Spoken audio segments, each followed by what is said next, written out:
मांगड़ेवाड़ी एक गांव में किसान रहता था। वो किसान बहुत गरीब था। वो एक रास्ते से जा रहा था। उसकी नजर बैल पे गिरी। बैल बहुत उदास था। बैल के पैर में चोट लगी थी। किसान उसे अपने घर ले गया।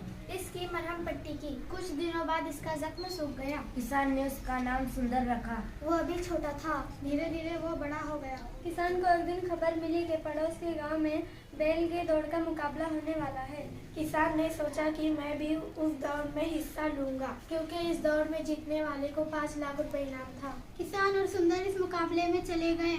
उस मुकाबले में 5 बैलों ने हिस्सा लिया था। मुकाबला शुरू हुआ था। सुंदर ने अपने जान की बाजी लगा दी। सुंदर जीत गया। किसान बहुत खुश था। किसान को 5 लाख रुपए इनाम मिला। इस कहानी से हमें यह सबक मिलता है कि किसी से तवक्का रखे बगैर दूसरों की मदद करनी चाहिए। शुक्रिया।